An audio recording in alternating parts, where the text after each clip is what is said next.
It is April 11th, 1912. You are 21 years old, an Irish farm laborer from County Cork, and almost everything you own is packed for America.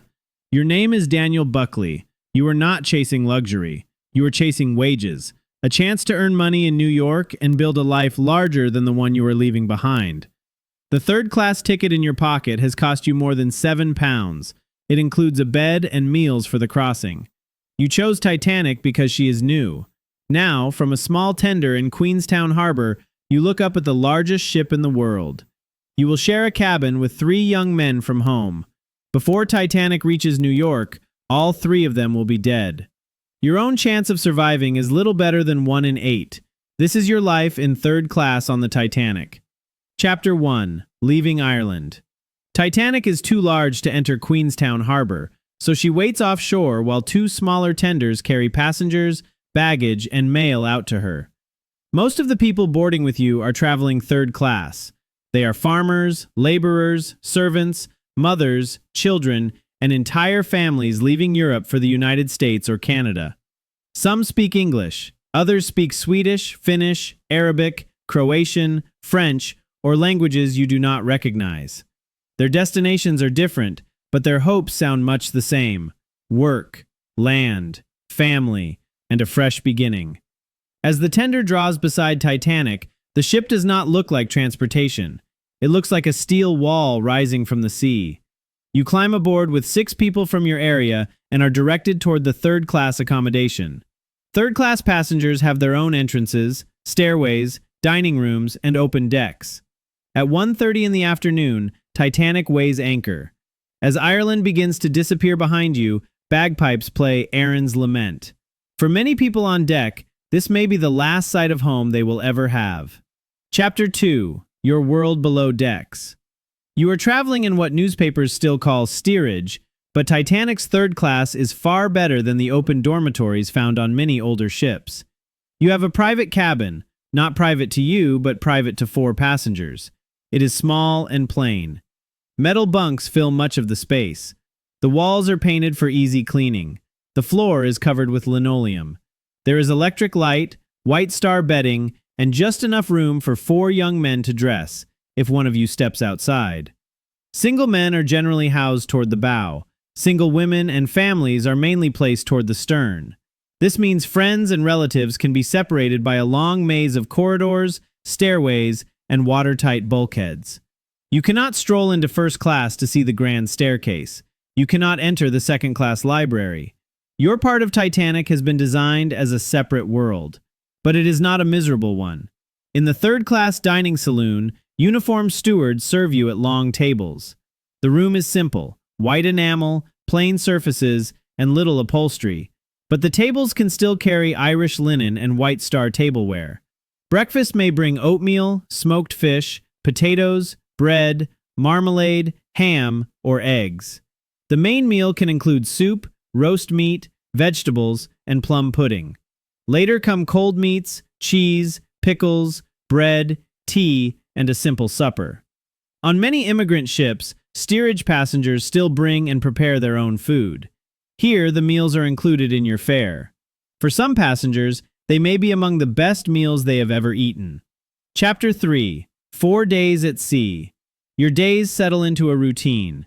You eat with people whose journeys began hundreds of miles apart. You walk the open third-class deck when the weather allows.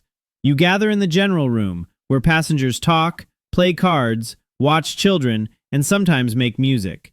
The men also have a smoking room with benches, card tables, and a small bar.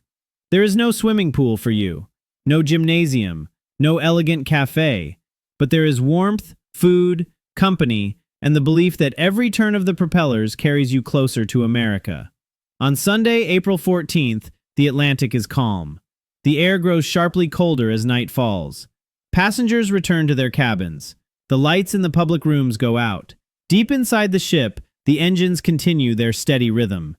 You climb into your bunk beside Patrick O'Connell, Patrick O'Connor, and Michael Linehan, 3 young men who came from the same part of Ireland as you. At 11:40 p.m., a strange sound wakes you. It is not a violent crash. It is a long, terrible, grating noise. You jump from the bunk. Your feet land in water. Chapter 4. The water under the door.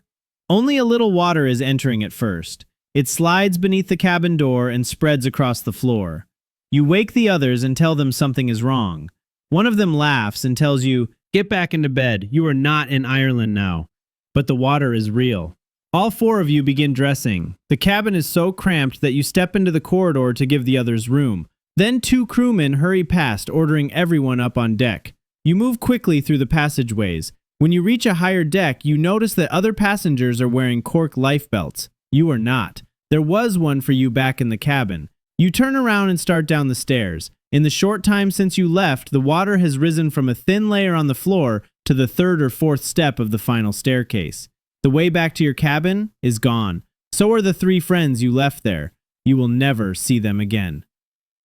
Chapter 5. The longest climb. Several decks still separate you from the lifeboats. This is where the third-class experience becomes deadly. The popular story says every third-class passenger was deliberately locked below. The real night was more complicated.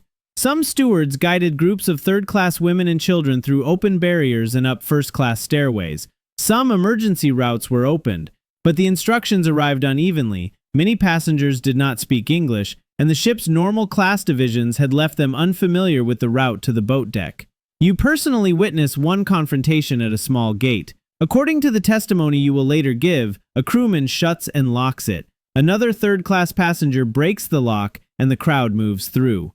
One gate does not explain every death. The larger trap is time.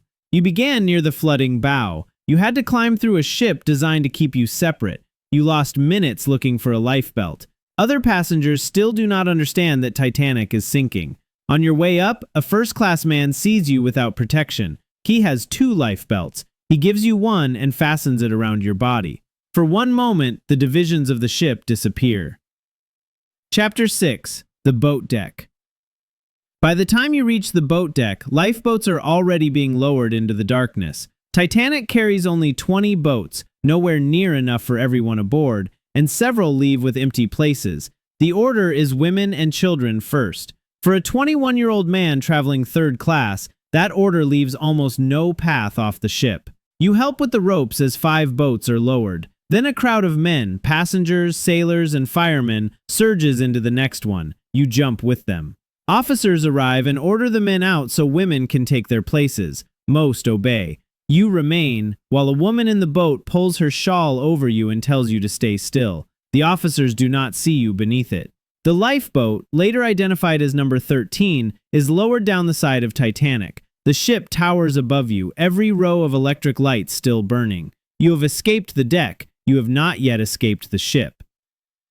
Chapter 7. When Titanic disappears.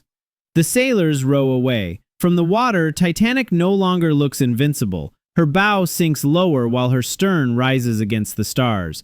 Some people in the lifeboat still believe the ship will remain afloat. Then the lights go out. At approximately 2:20 in the morning, Titanic disappears beneath the Atlantic. You later describe the sound as thunder. The voices of hundreds of people carry across the black water. Your boat does not immediately return. The people aboard fear that a crowd in the sea could swamp it. You sit in the darkness, wearing another man's lifebelt and hidden beneath a stranger's shawl. Your 3 cabin mates are somewhere behind you. Of approximately 709 third-class passengers aboard Titanic, only about 181 will survive. Among roughly 450 third-class men, only 60 live, about 13%. You are one of them. Chapter 8. The Life You Kept.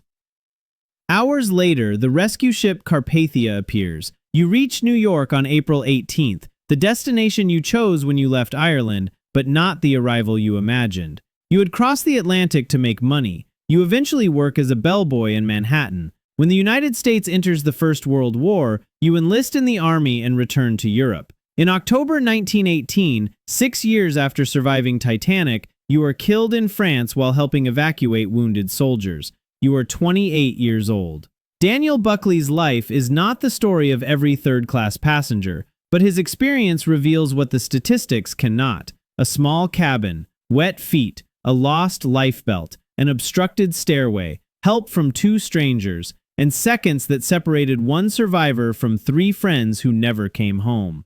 Third class had the farthest climb and the worst overall survival rate, but one deck above, a different world was about to face the same disaster, and in one surprising category, even worse odds.